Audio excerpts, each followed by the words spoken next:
الحمد لله رب العالمين والصلاة والسلام على أشرف المرسلين سيدنا محمد وعلى آله وصحبه أجمعين. Tonight we have a special guest, Abdul Tawab. Some of you know him. He teaches Quran memorization, and those of you who participated in Quran competition last Ramadan, he trained many of them, and actually one of his trainees emerged the winner of that competition. So today we will start with listening to a recitation of some verses about Surah Yusuf, some of which we'll be discussing during the course of the presentation. So let's take a listen to his recitation.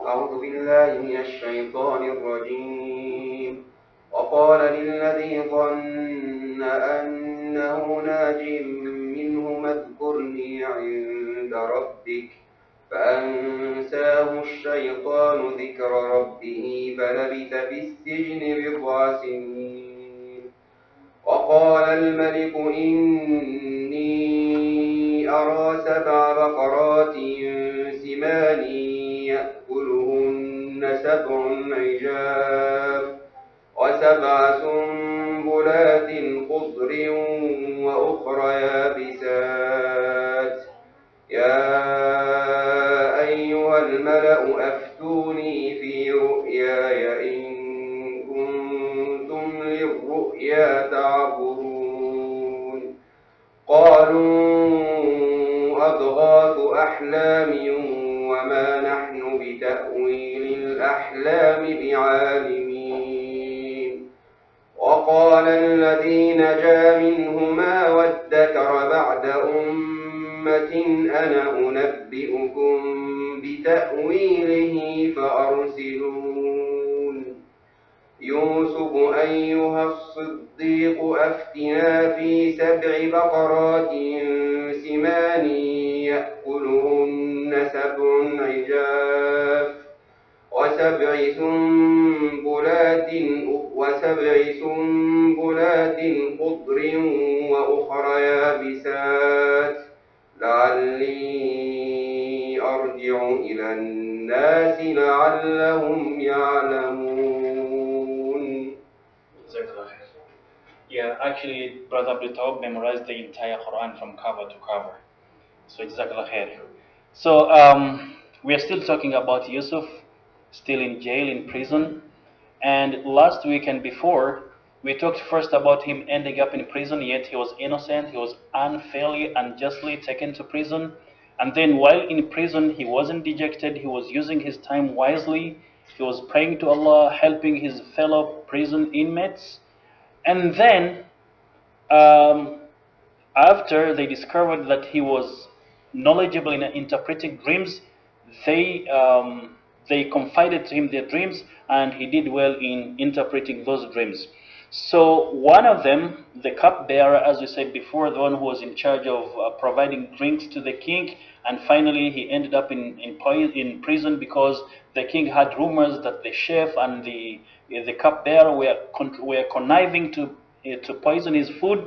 So according to Yusuf's interpretation of the dream, one of the two would be released and would go back to resume his work in the palace, and that was the cupbearer. So Yusuf alayhi salam, after interpreting the dream, when he knew that the cupbearer would be going back, he asked him to mention his name to the king and to tell him how he was unfairly imprisoned without committing any crime. But the devil, the shaitan, caused the cupbearer to forget, and there is reason and wisdom in each and everything. So Allah subhanahu wa ta'ala tells us about this. وَقَالَ لِلَّذِي ظَنَّ أَنَّهُ نَاجٍ مِّنْهُمَا اذْكُرْنِي عِنْدَ رَبِّكَ فَأَنْسَاهُ الشَّيْطَانُ ذِكْرَ رَبِّهِ فَلَبِثَ فِي السِّجْنِ بِضْعَ سِنِينَ. So then he said to the one whom he thought would be delivered of the two, mention me before your Lord. So by saying Lord, he means the king. For I am innocent. But Satan caused him to forget mentioning Yusuf to his Lord. So he remained in prison for some years. Now, some interpreters of the Quran say that because Yusuf alayhi salam asked the cupbearer to mention his pathetic situation in jail when he goes out, Allah kept him in jail for some time because he was supposed to pray to only Allah. But others say no, we as human beings, yes, we have to pray and depend on Allah, but we have to try our best to solve our problems. Whatever we think will bring us relief, so long as it does not contradict with the teachings of Islam, we pursue it, and then we ask Allah subhanahu wa ta'ala to bless our efforts and to bless us.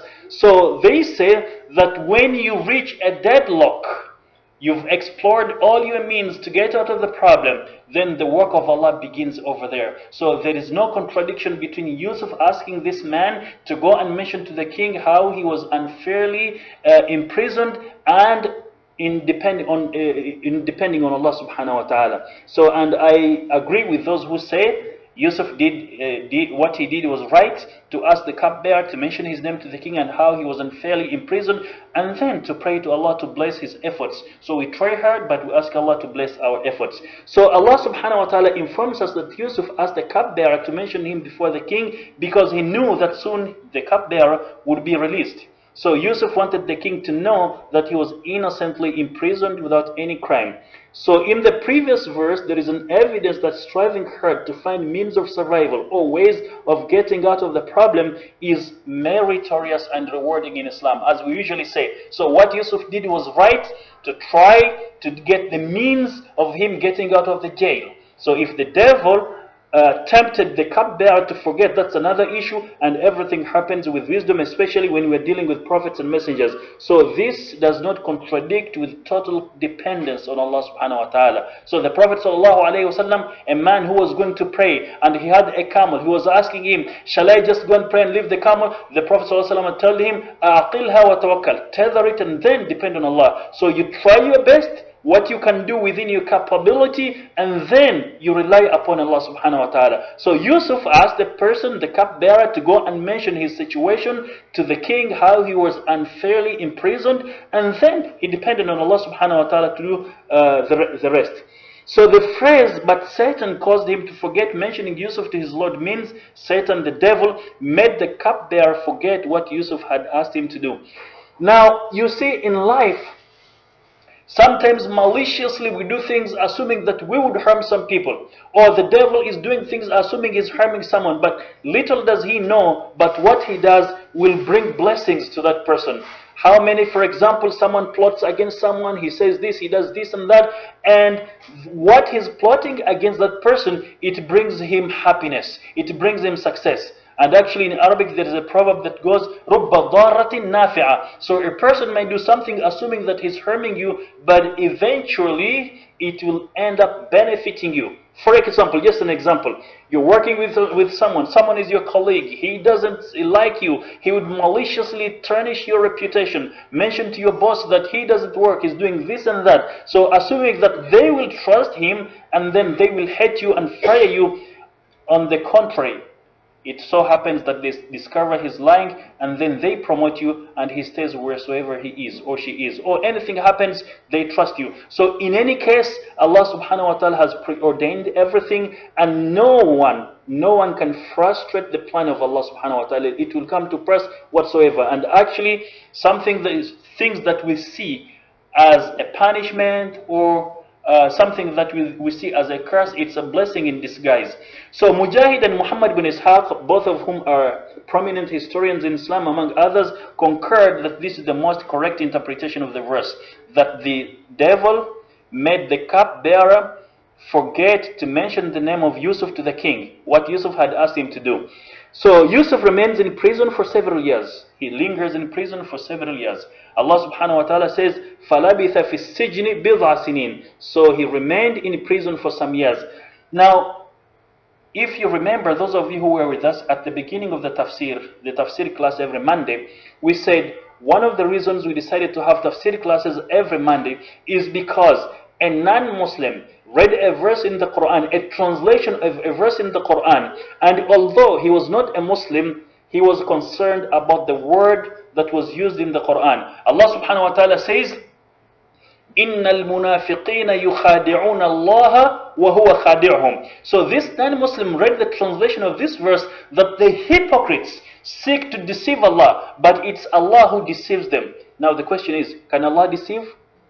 Deception is among the tricks and ploys of the weak. If someone is stronger than you, you resort to tricking him, to deceiving him. But Allah is almighty. He doesn't need to trick anyone. He doesn't need to deceive anyone. So they translated literally the word the word khida into trick, which is correct linguistically, but from the Quranic point of view, the interpretation of it is that Allah will punish them for their deceit.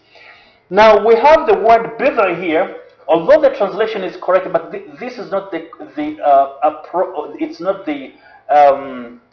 it does not deliver the real meaning of the word.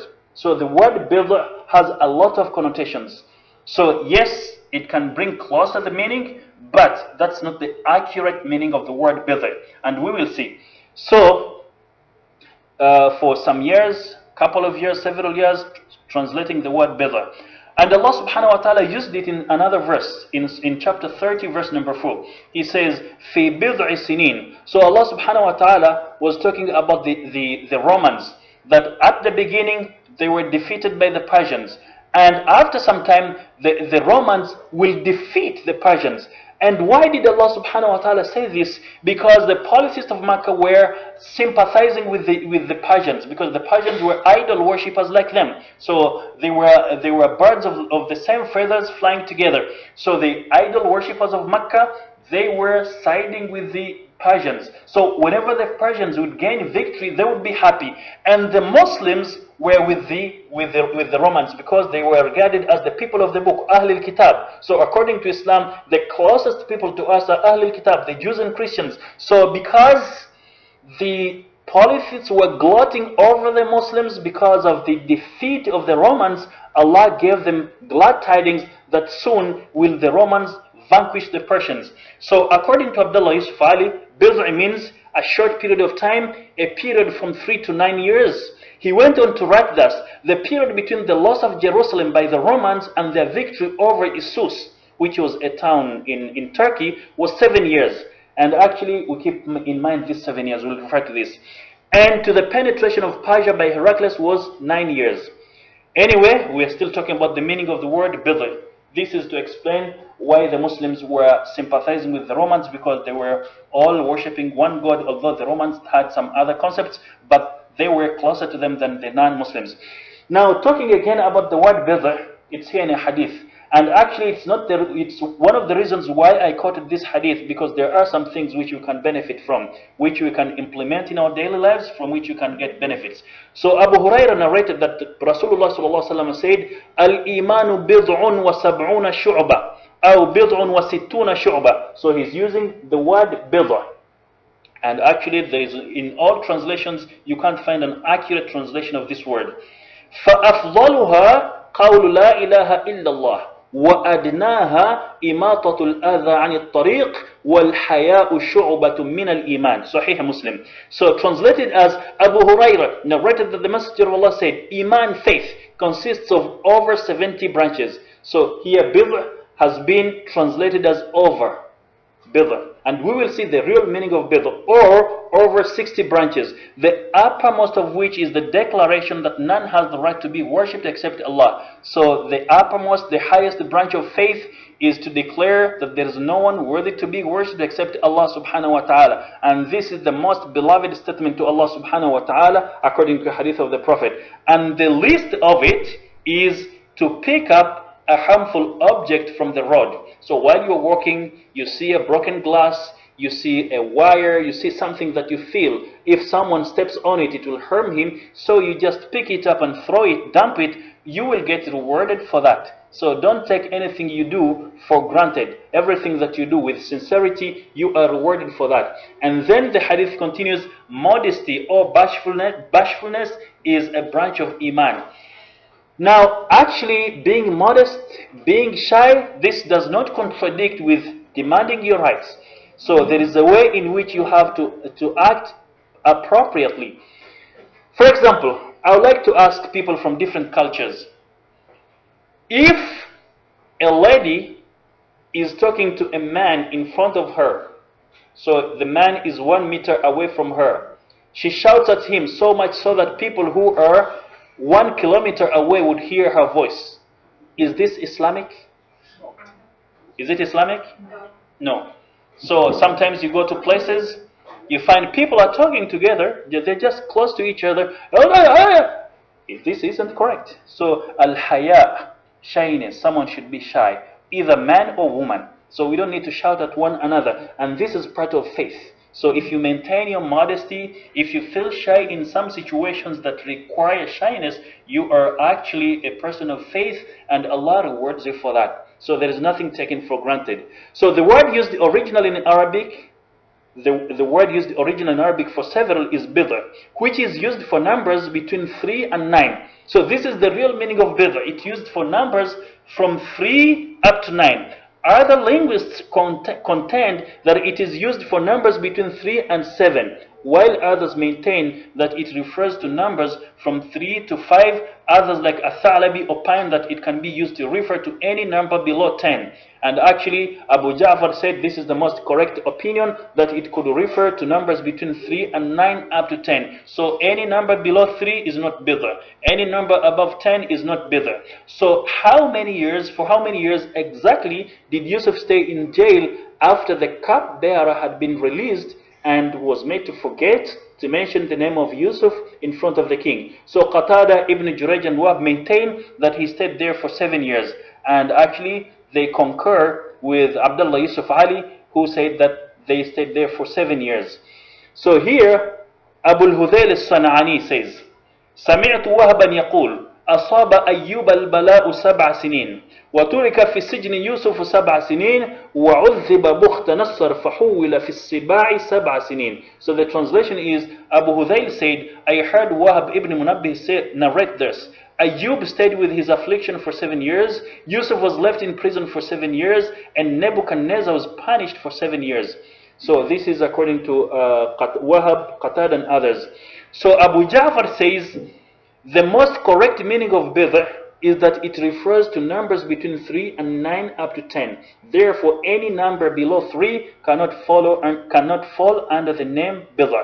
So here bidr talks about numbers, specific numbers between 3 and 9 up to 10. And in some translations they say several, couple of, some, but this is the real meaning. So Ibn Abbas said he stayed in prison for 12 years. This corroborates the opinion of a blogger that some exegetes of Quran maintain that Yusuf had stayed 5 years in jail prior to the release of the cupbearer, and then 7 years after the latter's release. So altogether it was 12 years. Al-Dhahhak held the opinion that Yusuf remained in jail for 14 years. So whatever period of time he stayed in jail, he did stay in jail for some reasons that were predetermined by Allah subhanahu wa ta'ala, and there are a lot of things that he achieved while he was in prison at that time. Now, when Yusuf is in prison, the cupbearer has already been released, and he forgets to mention Yusuf to the king, how he was unfairly imprisoned. So Yusuf lingers in jail, and while he's in jail, the king sees a dream, and this dream bothers him, and he looks for someone to interpret the dream. But no one among his clique was able to interpret it until they finally resorted to Yusuf. So imagine someone was unfairly imprisoned, he's languishing in prison, and a king has a dream. Any of those around him, no one can interpret the dream, and they are forced by circumstances to look for Yusuf, who is a prison mate. So we will see what happened. So Allah subhanahu wa ta'ala says, وقال الملك إني أرى 7 بقرات سمان يأكلهن 7 عجاف و7 سنبلات خضر وأخر يابسات يا أيها الملأ أفتوني في رؤياي إن كنتم للرؤيا تعبرون قالوا أضغاث أحلام وما نحن بتحويل الأحلام بعالمين وقال الذي نجا منهما وادكر بعد أمة أنا أنبئكم بتأويله فأرسلون يوسف أيها الصديق أفتنا في 7 بقرات سمان يأكلهن 7 عجاف و7 سنبلات خضر وأخر يابسات لعلي أرجع إلى الناس لعلهم يعلمون قال تزرعون 7 سنين دأبا فما حصدتم فذروه في سنبله إلا قليلا مما تأكلون ثم يأتي من بعد ذلك 7 شداد يأكلن ما قدمتم لهن إلا قليلا مما تحصنون ثم يأتي بعد ذلك عام فيه يغاث الناس وفيه يعصرون. So the translation is, now one day the king said, I saw in a dream 7 fat cows being eaten by 7 lean ones. So imagine 7 fat cows being eaten by 7 thin ones, and 7 green ears of corn and 7 others withered, eating up the green ones. O assembly of nobles, explain to me my vision if you are able to interpret such visions. They said, it is just a muddle of dreams, nor are we knowledgeable in the interpretation of dreams. Then the one who had been delivered among the 2 prison mates, remembering at long last, said, I will tell you of its interpretation. So send me forth to the prison. So they agreed, they sent him to the prison. He met with Yusuf. So he said, Yusuf, O you who are truthful, explain to us the king's dream. So regarding 7 fat cows being eaten by 7 lean ones, and 7 green ears of corn and 7 others withered, so that I may return to the court, to the assembly of the king, so that they may know its meaning after I tell them. He said, Yusuf is telling him, you will plant corn diligently for 7 years, but what you have harvested, leave it in its ears, except a little, from which you will eat. Then there will come after these 7 years, 7 severe years of drought that will consume what you've reserved for them, except a little of which you will store for seeds. Then there will come after this a year in which people will be relieved by rain, and in which they will rejoice and press grapes for wine and oil. So Yusuf interpreted the dream, as we will see, but there are some things that we'd like to discuss first. So the king saw a dream, and actually he saw it several times. And then when he shared it with his assembly, they downplayed it, and they didn't even bother to make an effort to research. It's only a cupbearer, a butler in other languages, in other they call it in other words they call him a butler. It was only the butler who had recently been released from jail, and actually he was not among the people who were consulted. He just intruded that I know someone after others had failed. So the question is, what do we learn from the cupbearer's endeavor to help them find solutions or find interpretation to that dream? So he was not of the assembly. Probably he was serving them some drinks, and he helped them discuss, the king asking for interpretation, and people saying, you know, this is a muddle of dreams, a mixture of dreams, we can't find any explanation, so they don't matter. But to the king it mattered. So the cupbearer, who was least expected to know anything, or at least to do anything, he offers solutions to them. What do we learn from this? Yes, sister? Never to look down upon anyone. So everyone in his own capacity can help you solve your problem. This is why in top management they say, if there is a problem, you consult with each and everyone, even those whom you regard as doing menial jobs. So I say even those whom we regard, because from the Islamic point of view, there is no job which is menial, which is looked down upon. Every job, so long as it's licit, it's good, it's within the parameters of Islam, is respectable.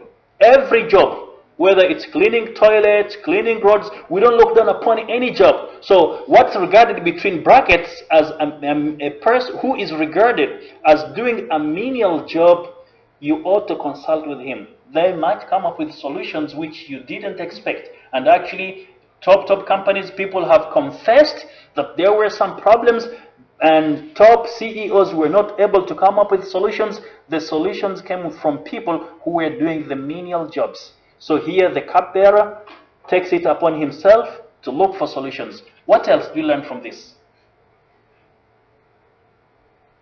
Any other answer? Most of the time, you get solutions and help from the people you least expected. So you get a problem, in your mind there is someone who would rush to help you, but in reality this person, for one reason or the other, you don't see him, and someone else you least expected is the one who comes to help. The cupbearer was least, even he wasn't among the people consulted. So he just interfered because he knew that it was important to the king. Knowledge, intelligence, foresight, among others, can't be determined by one's position, gender, color, among others. So you can't look down upon someone because he's different. So you say, okay, he doesn't know anything. How do you know that he doesn't know anything? So knowledge, intellect, these are gifts given by Allah subhanahu wa ta'ala. And Allah doesn't discriminate. And actually, as we said before, among the differences between Ar-Rahman and Ar-Rahim, doesn't it remember between the differences, one of the differences between Ar-Rahman and Ar-Rahim, both of them are attributes of Allah. So Ar-Rahman and Ar-Rahim, any of the differences, does anyone remember any of the differences between them? Yes. Ar-Rahman is for all. So Ar-Rahman, merciful for all, whether you believe in him or not. So even if you don't believe in him, he will give you sustenance, he will protect you, he will provide for you on earth, and you will be successful in whatever you do. But in the hereafter, he will be only Ar-Rahim, only merciful to those who believed in him. So part of it, of his rahmah, is to give knowledge and talent to each and everyone. So whether you believe in him, you don't on this earth, you will get talent, you will be talented. So there is no discrimination in talents. The only thing is, most of us are lazy to use their brains and others are very active. That's the difference. But all our brains are the same. All our brain capacity is the same. But the difference is, how do you develop your skills? So this is where the difference comes in. No one is independent of another. So you can't say, because I'm a king, because I'm rich, I don't need anyone. So at that time, the cupbearer was important. No one else was able to help except the cupbearer. So you can't look down upon anyone. Everyone is important in his own capacity. True love and loyalty manifest in making an effort to help someone.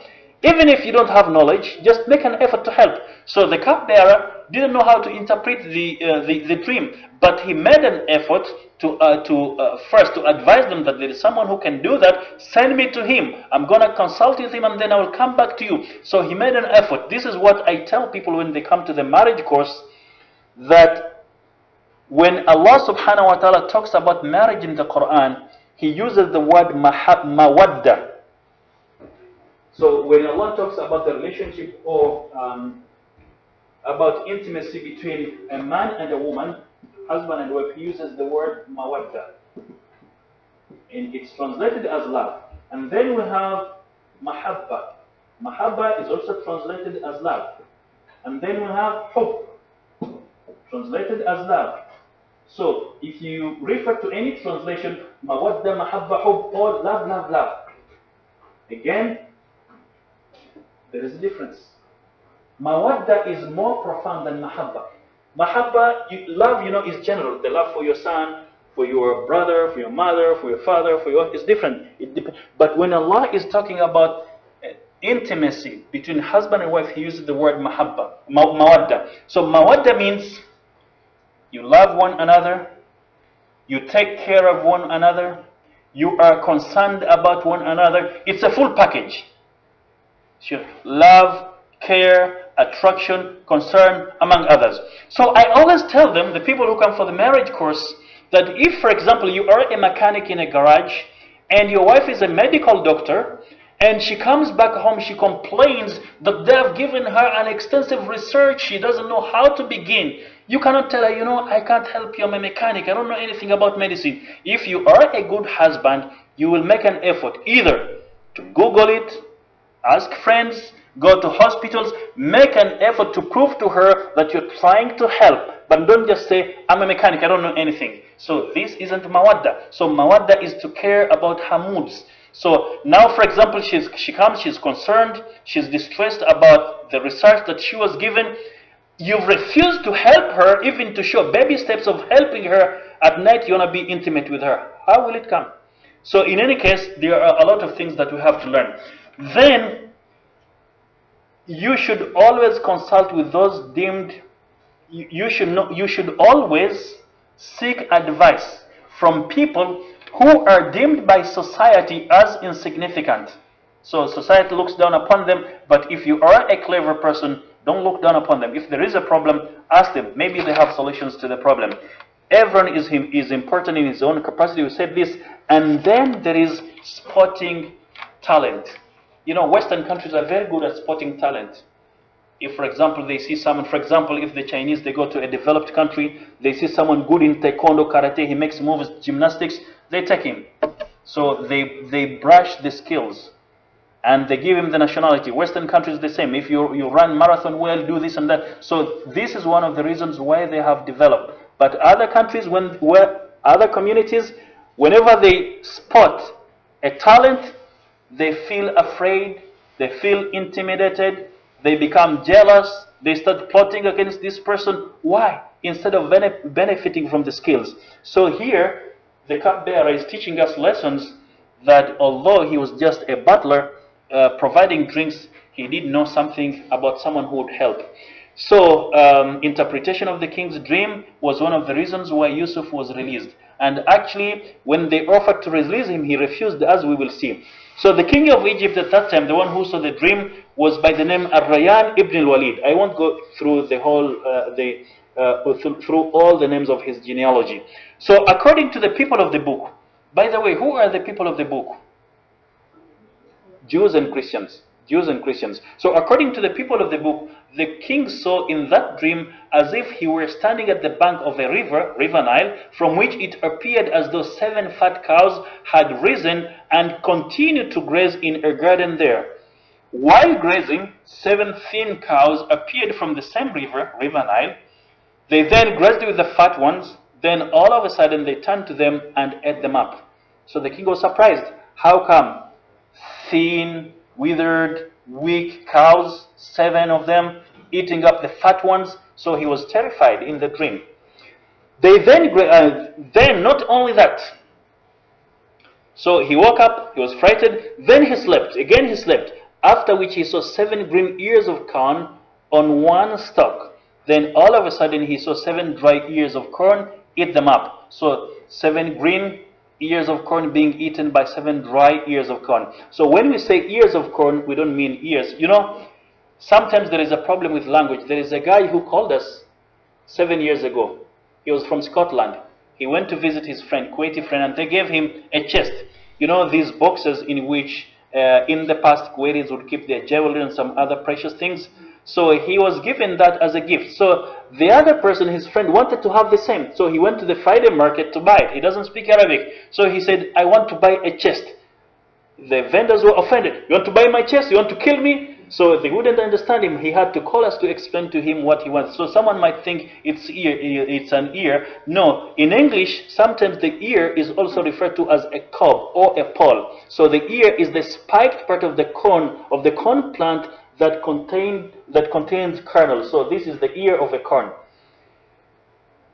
So according to the Bible again, the king had a dream that while he was standing by the river Nile, there came out of it 7 fat cows and grazed among the reeds.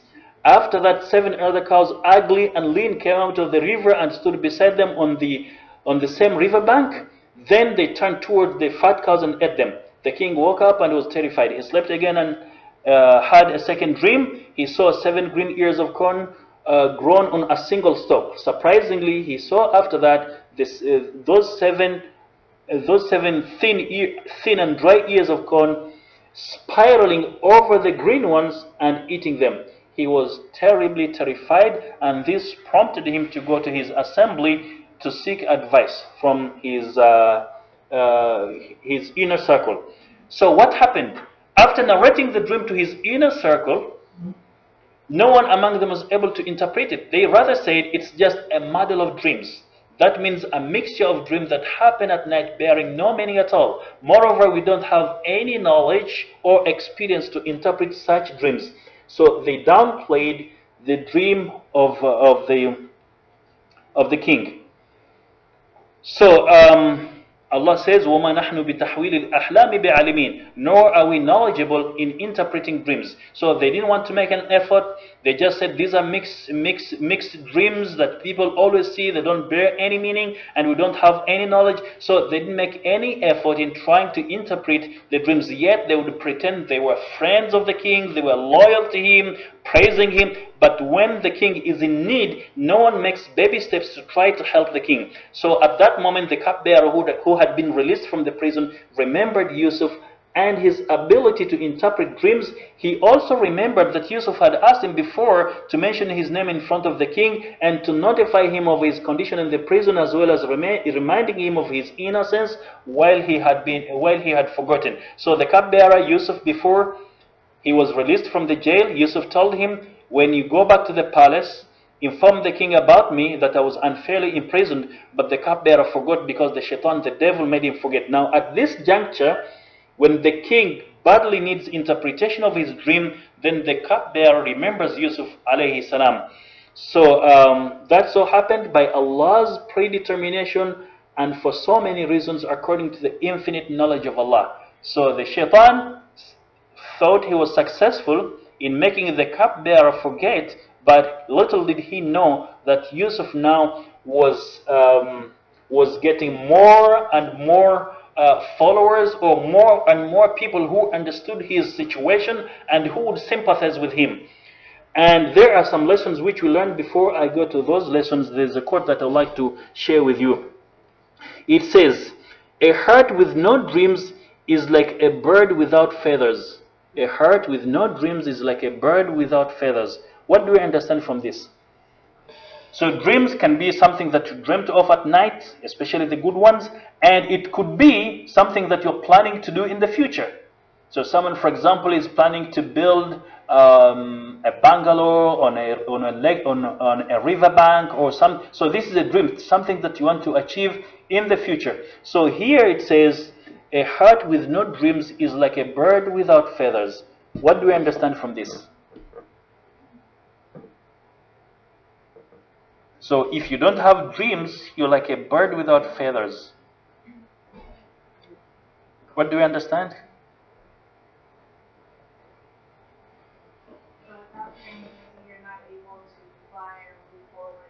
So dreams are one of the things that will motivate you to work harder in order to achieve them. And the more you work, the more you get experience, the more you get knowledge, the more you get self-confidence. So in the process of trying to achieve your goals, you learn a lot.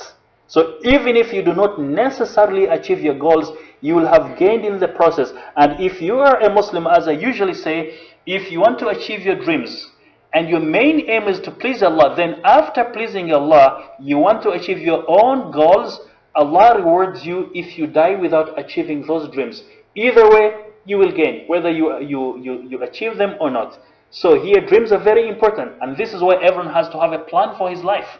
So some lessons: do not try to justify your ignorance. When the dignitaries of the king's court did not have any knowledge of interpreting dreams, they said that the dream was confused and lacked coherence. So this was an excuse because they didn't want to try hard to make an effort. So they justified ignorance. So what do we learn from this? You know, sometimes people who give lectures or who wrote books about personality development, they tell you if there is a problem, try yourself to solve it.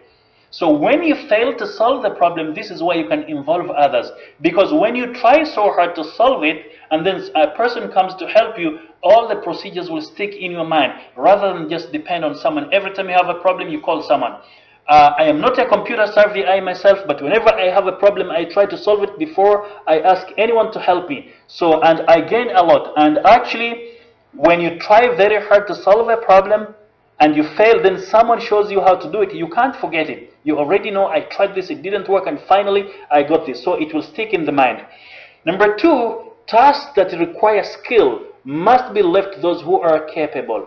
An expert would interpret a dream correctly, whereas the non-expert would claim that the same dream is confused. So those people were saying they were confused dreams, but Yusuf alayhi salam interpreted them well, so much so that they saved an entire community from famine. He gave them even a plan how to behave, what will happen, and what should they do during that time. So had the cupbearer kept quiet, the entire community would have suffered. So Allah subhanahu wa ta'ala, through one person interpreting well the dream, saved millions of people from famine, which was going to happen.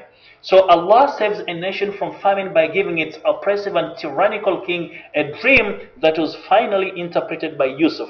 We can't be independent of each other. So imagine Yusuf was unfairly imprisoned, And actually there is something important here. Yusuf alayhi salam was unfairly imprisoned. So he would have been burning with wrath and indignation about everyone, especially the king and the high minister. And this would be the time to show now his worth, to say, no, I can't help you because you people, you neglected me, you treated me unfairly, so I won't interpret the dream for you until you do 1, 2, 3, 4, 5, 6. Did he give them preconditions before interpreting the dream? What do we learn from this? Yusuf didn't give them preconditions. Although he was mistreated, unfairly imprisoned, and no one cared about him, especially those who were in high rank. So now they need him, so he doesn't give any preconditions. Even he doesn't stipulate any demands that yes, I will interpret the dream. It's very important, but you have to do 1, 2, 3, 4, 5. He never did that. Why? Does anyone? Yes. Forgiveness? Forgiveness. So he had forgiven who? The high minister. But now it's the king who wants the dream to be interpreted, not the high minister. So what do we learn? Mercy.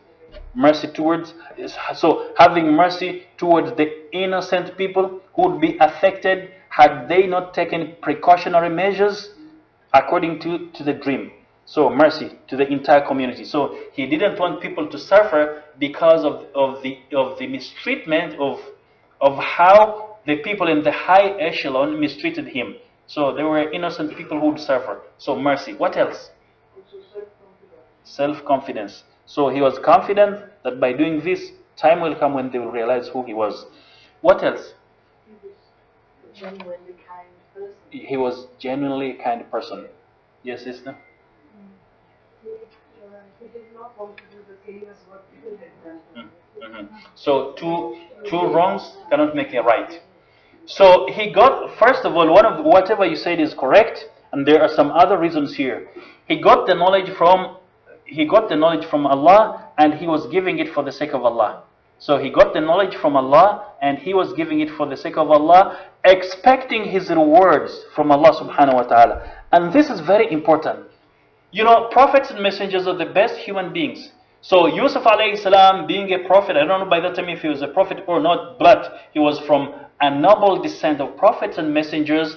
So he was a virtuous person. So a virtuous person cannot expect a reward from someone who is inferior to him in terms of morality and good deeds. So if he does good things, he's expecting his reward from someone above, from Allah subhanahu wa ta'ala. For example, if you've been given a job somewhere and a CEO of the company says, don't worry, I will be paying your salary, and the president of that country, of the entire country says, don't worry, I will pay the salary. Whom will you choose?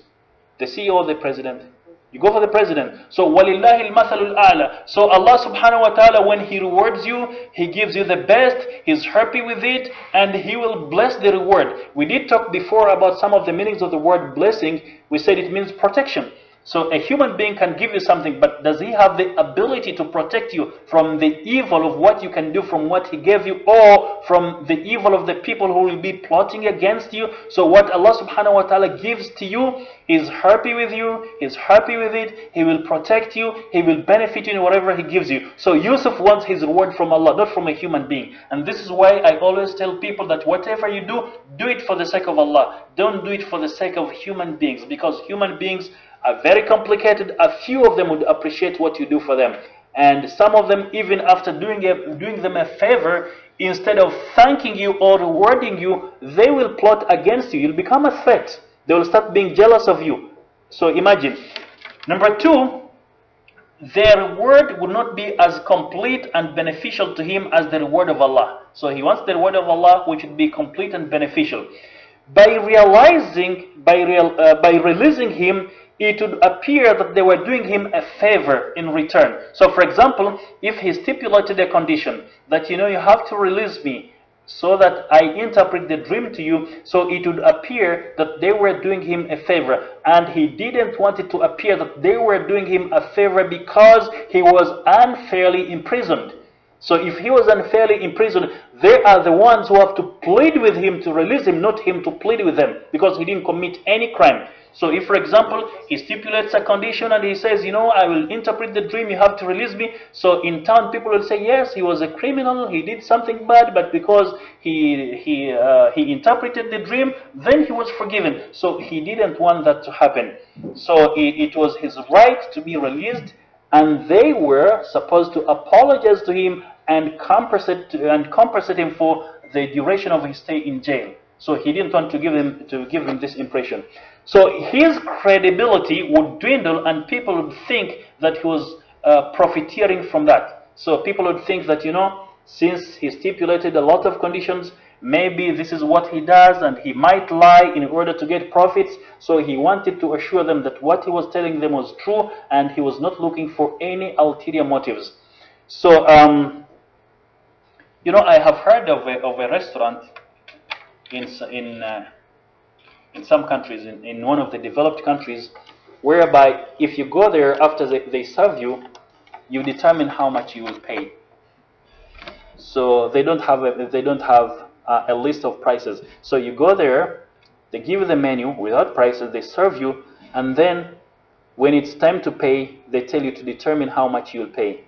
And according to research, people end up paying more than what they would have been demanded to pay. Has anyone of you heard of this restaurant? I mean, I've heard of it. Yeah, where? In the States. In the States, yeah. Yeah. So they're making money more than any other restaurant. So you determine how much you will pay, and you pay more. So Yusuf alayhi salam wanted them, after doing them the service, to determine what to do, not him. That dream,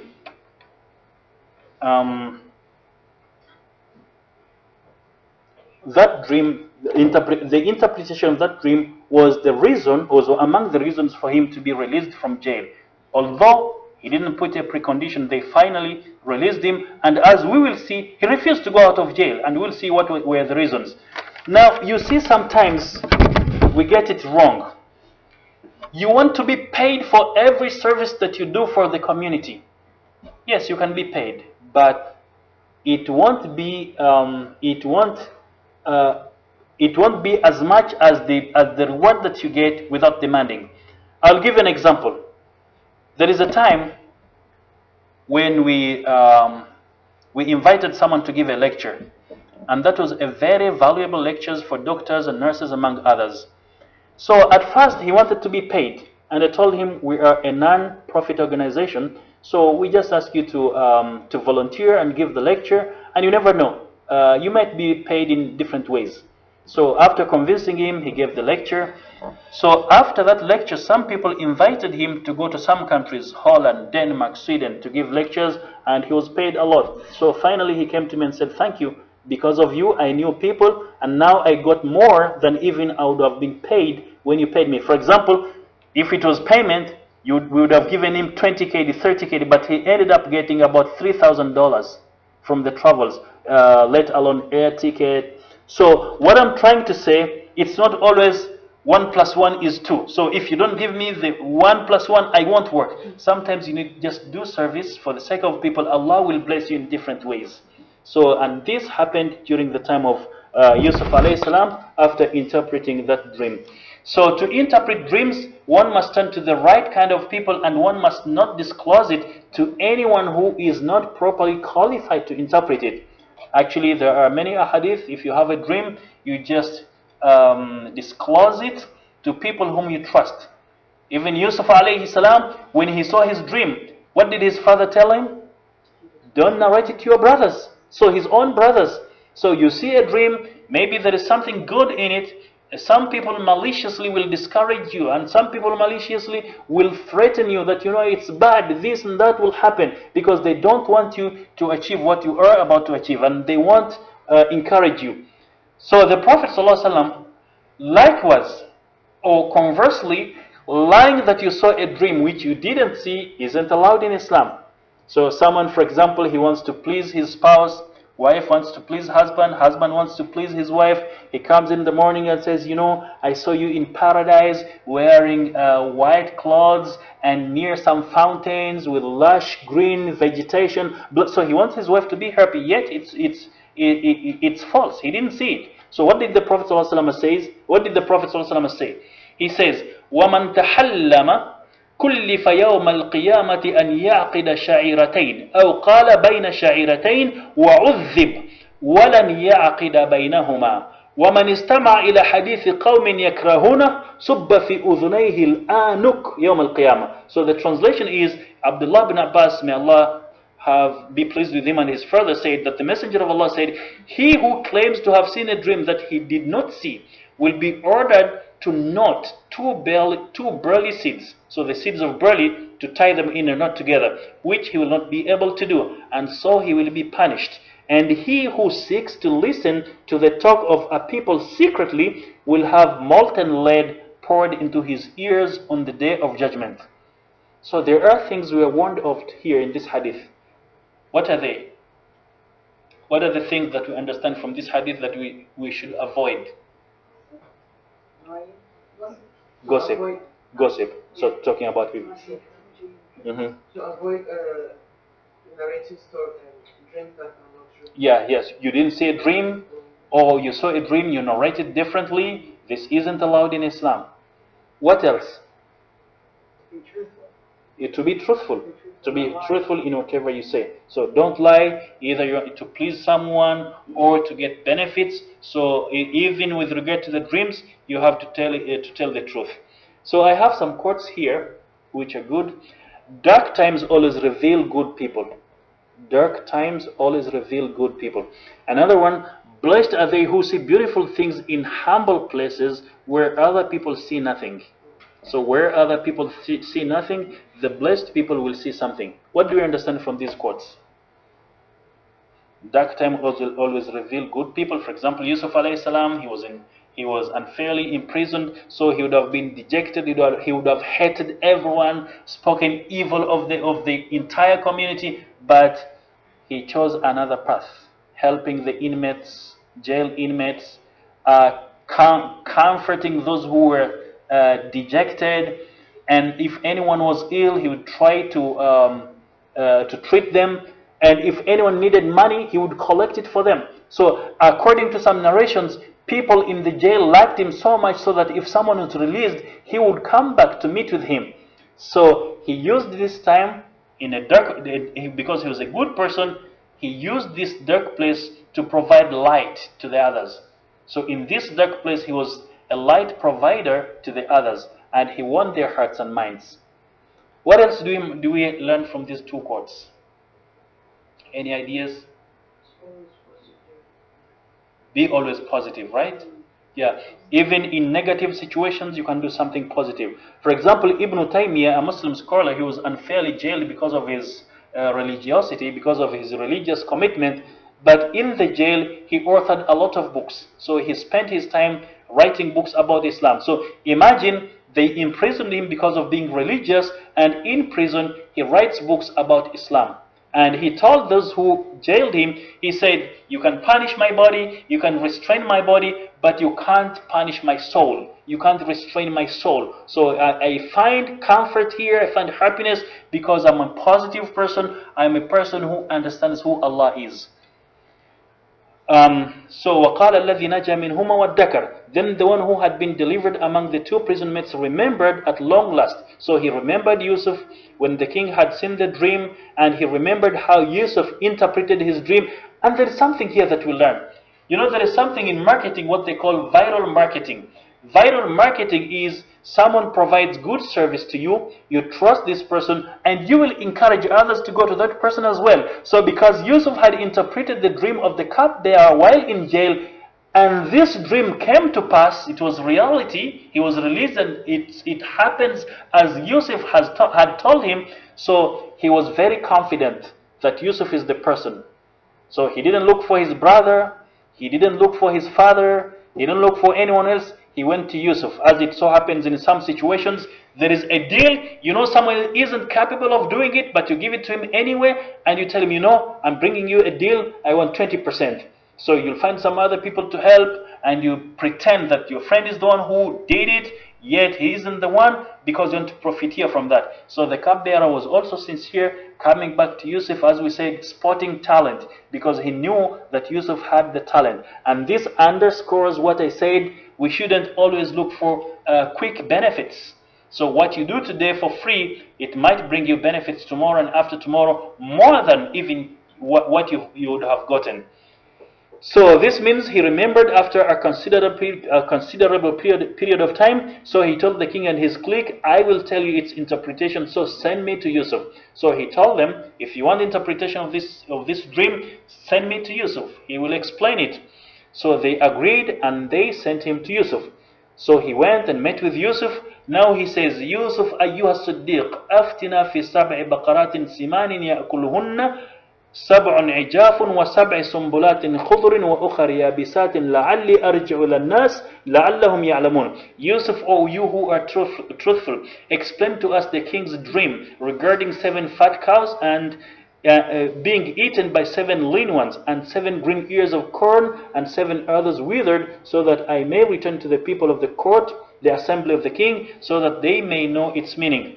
So here, the cupbearer, when meeting Yusuf after he was released, he's telling him Siddiq, the truthful. So why do you think he addressed him as a truthful person? What were the reasons why the cupbearer, when coming back to Yusuf while he's still in prison, he says Ayyuha Siddiq? He begins with the truthful, you who is truthful. Why did he call him truthful? Because it's dream which he interpreted the king. So because he correctly interpreted his dream. So he knows he's a righteous man, and he didn't give him preconditions. The only thing he told him is to mention his name in front of the king. And that doesn't require any effort. You don't have to pay money. You don't have to make any effort just to say, Yusuf is in jail. So he didn't give him any preconditions, or he didn't ask him to do anything, just interpreted the dream, and it was correct. Number one. Number two, did Yusuf criticize him saying, you know, I had told you to mention my name to the king, you forgot me when you were enjoying, now when you need me, you're coming back to me. Did Yusuf tell him that? No, he didn't do that. So one of the reasons why he was called truthful, it's how he was treating them in jail. So you remember when they were together in jail, Yusuf would always help them. If someone was ill, he would treat him, he would comfort them, give them good words, he would pray. So he treated them well. So he earned their trust and respect. As we said before, we shared one quote which says, knowledge gives you power, but your manners give you trust. So with knowledge you become powerful, but with good manners you earn people's trust. So we need both of them. We need knowledge and good manners. The problem is a lot of people have knowledge, but they lack hikmah, wisdom, when to say what, where to say what, and also they lack good manners. Someone, yes, has knowledge, but he's arrogant. Someone, yes, has knowledge, but he doesn't know how to speak. For example, there is a person who used to claim somewhere that he was very talented in presenting Islam to non-Muslims, especially from the West. And even he had a master's degree in comparative religion, praising himself. So one day, there was a teacher who wanted to know something about Islam from the West, and we connected them together. We told her, this is a very qualified person who can give you a good information about Islam. After 45 minutes, she got out of the meeting and she said, I don't want to see that man again. I don't want to see him again. So until now, I don't know what happened. So imagine someone claiming he has knowledge, all these qualifications, and this is where you show your talent. For example, if someone says, you know, I am a very skilled surgeon, so diseases which others have failed to treat, or operations which others have failed to do, he does it to show that he is, yes, skilled, but just by word. So she said, I don't want to see him. So what does it mean? Although he had knowledge, there was something wrong. Yusuf didn't ask for any benefits, so this is why he called him trustworthy. And also he had learned that the woman was trying to have an affair with Yusuf, but Yusuf tried to escape. So all these came together in order to confirm that Yusuf was an innocent person and trustworthy. And Yusuf was not complaining about his situation in jail. Even as we said, he didn't reprimand him. But there is something also that we learn here. He begins, O Yusuf who are truthful. So before he begins to ask Yusuf to interpret the dream, he begins with telling him that he is truthful. What do we learn from this? What do we learn from this? You know, there is a book entitled How to Get What You Want. One of the tips that they give you, if you need something from someone, you begin praising him. So praising him, saying things that he really has, behavior that he is famous with, but don't praise him, don't overpraise him, because he will understand that you're just flattering him. It's called cheap flattery. Don't use cheap flattery, because he will detect it. He will detect it. So Yusuf, the man, the cupbearer, began with praising Yusuf, and of course Yusuf is trustworthy. And number two, he is telling him, Yusuf, you're a trustworthy person. Of course, when Yusuf knows that people know he's a trustworthy person, he cannot lie to them. He will try his best to be truthful. And also we learn to encourage people. So in schools, they have a method called a carrot and a stick. Most of the time they use sticks, they don't use carrots. Or sometimes they promise to give carrots, the students don't see them. So we have to use more carrots than sticks. So here, the cupbearer is telling Yusuf something good, encouraging him. Explain to us the king's dream regarding 7 fat cows being eaten by 7 lean ones, and 7 green ears of corn, and 7 others withered, so that I may return to the people of the court, and they may know its meaning. So he was so that I may. So he's giving him the reasons why he needs the interpretation of the dream. And this is again another problem. When we deal with either our employees or we deal with our children, we always give them commands without justifying them. So tell him why he should do what you want him to do. Because if you tell him why, he will find other means of doing it. He will not necessarily follow the traditional ways of you solving the problem. So you tell him, I don't want you to do this because of this and this, or I want you to do this because of this and this. So if you tell them the why, they will even help you to find the how of doing it.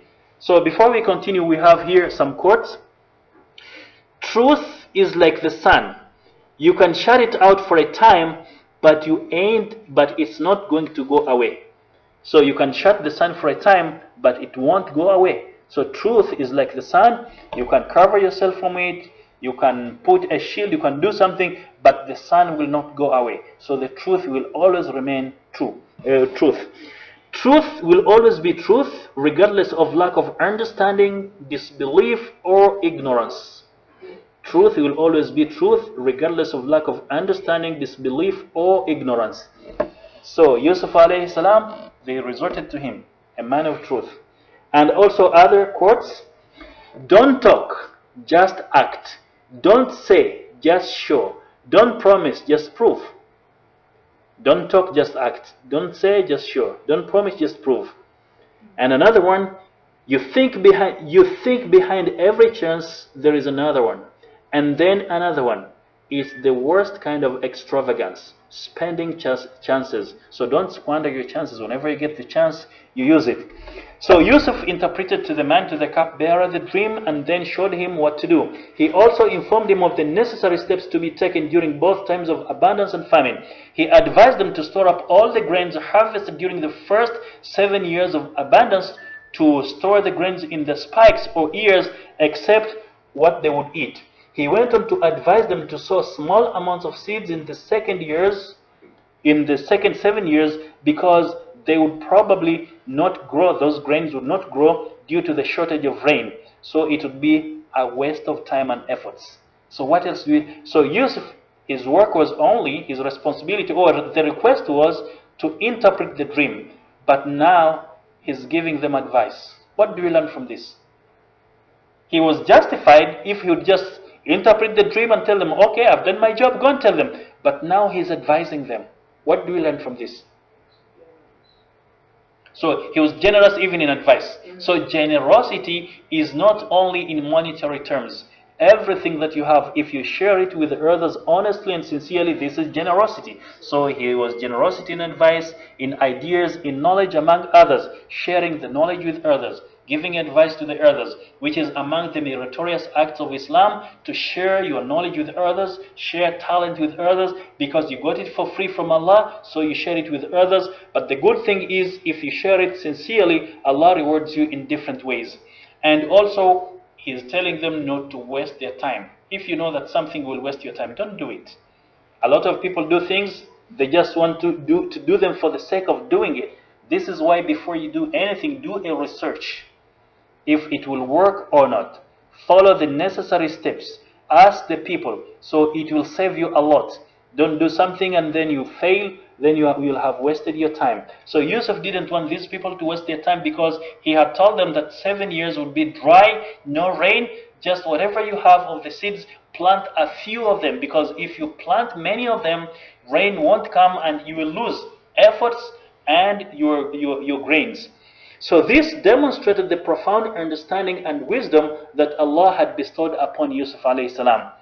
Now Yusuf interpreted the dream immediately, so he interpreted it. But now here they're telling us he did it immediately without any preconditions. So with the knowledge that Allah subhanahu wa ta'ala gave him, Yusuf interpreted the dream unconditionally and immediately. So he didn't say, okay, you have to pay me this, you have to do this and that. Even he didn't criticize the cupbearer. You forgot about me. You know, many people have the tendency, for example, for one reason or the other, if you didn't communicate with them for a long time and then you happen to need them, they'll say, now you know me, you know that I exist. A long time you didn't call me because you need me. This, according to Islam, you don't do that. You don't embarrass someone, you just help for the sake of Allah. So when you do things for the sake of Allah, whether this person appreciates, whether this person calls you, whether he does this and that, you are doing it for the sake of Allah, and Allah will reward you. And if Allah will reward you, you don't need to embarrass anyone.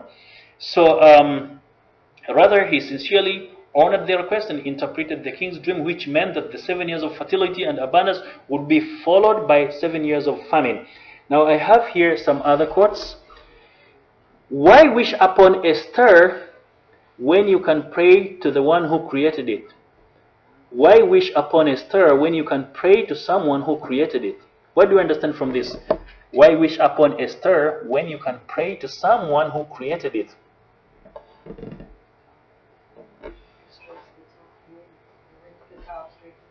What do you understand from this?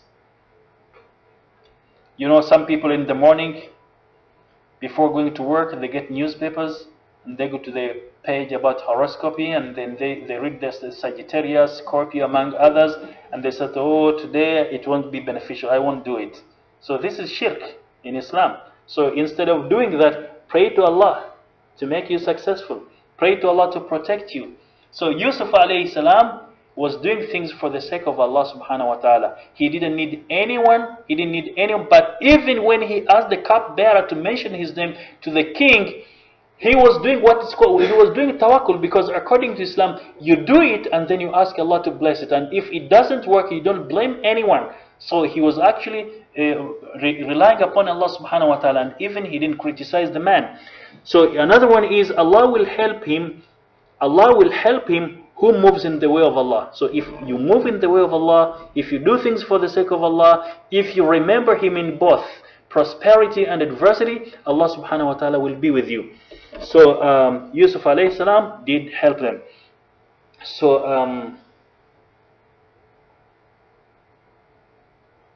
actually I wanted to end with this slide.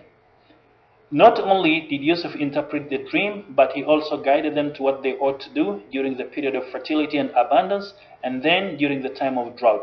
He advised them to store what they harvested during the time of abundance, so that they would resort to it during the time of drought. This is an indication of his diverse knowledge, understanding, and foresight. There is something that we learn from here.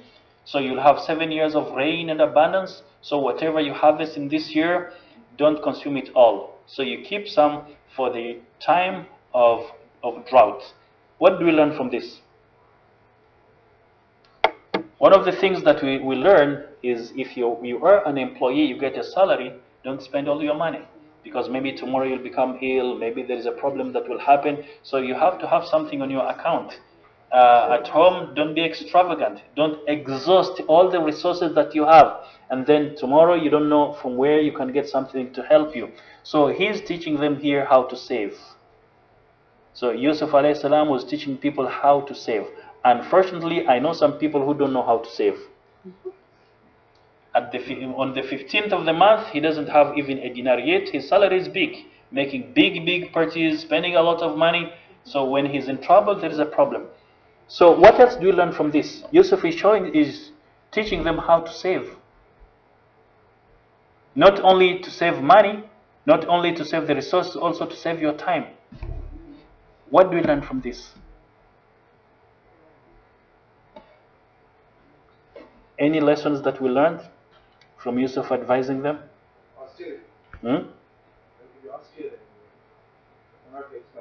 Yeah, you don't be extravagant. So you have to maintain moderation. Don't be extravagant and don't be stingy. So be in the middle. And actually, there is a verse about this. Time management. Time management. We have to learn time management. A lot of us fail in time management. We have to make sure we don't waste our time, because among the things that Allah will ask us on the day of judgment, what did you do in your free time? So what are we going to answer? So whatever you do, it should be beneficial to you. And actually, when we say this, some people think that, Islam is a rigid religion. No, there is time for leisure. You can say, for example, 15 minutes I'm going to watch comedy, so long as it's within the parameters of Islam. This 15 minutes I'm going to swim, I'm going to do this. All this is ibadah. And actually, entertainment is very important in Islam, and also according to our health. According to experts, at least out of 24 hours, you have to laugh for 15 minutes. This is good for your health.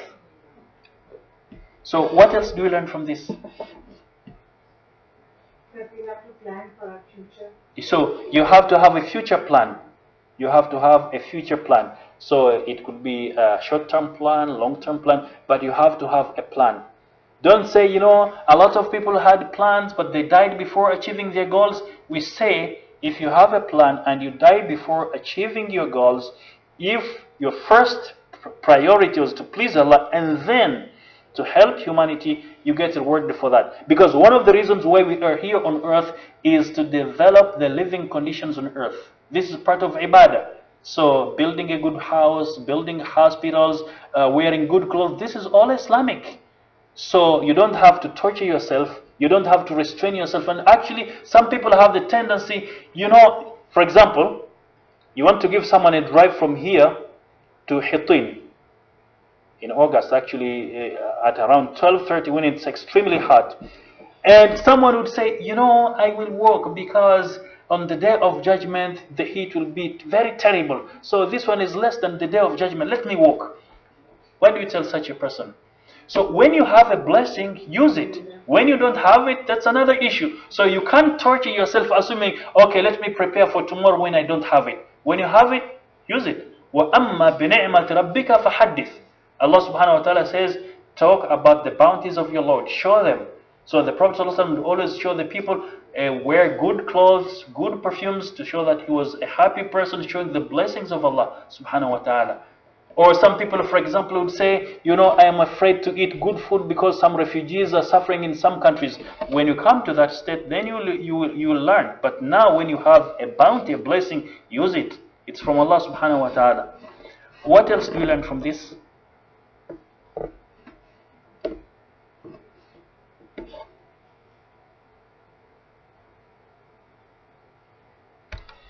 Even at the end of it, Yusuf again didn't give him preconditions. Even he didn't remind him that now that I have interpreted your dream, go and mention my name to the king. Yusuf never did it. And even as we will see, his brothers who actually wanted to kill him, finally he will forgive them and give them a lot of provisions when he is in power. He will not retaliate. So the life of Yusuf is full of lessons. And actually it's a dramatic life because it touches upon many aspects of life. Things that we see today happen. One of the things that I see today happen, you might pin your hopes on someone that when I'm in trouble, this is the person who will help me. When you're it's the problem, you don't see him. Someone else whom you didn't expect. So this is why we say, do things for the sake of Allah. If you do things for the sake of Allah, Allah will find a way for you. Okay, Jazakumullah khair. See you inshallah on Monday when we discuss Surah Taghabun. We will be talking about families and children, how there are temptations and what to do. And what the Prophet ﷺ said about Al Hassan and Al Hussein when he was giving a speech, he saw them stumbling in their red shirts. He had to interrupt his speech and descended. He carried them. And now, for example, I've seen some parents, he's praying. A 4-year-old boy comes and stands in front of him. He violently pushes him. This is not Islam. So, Jazakumullah khair.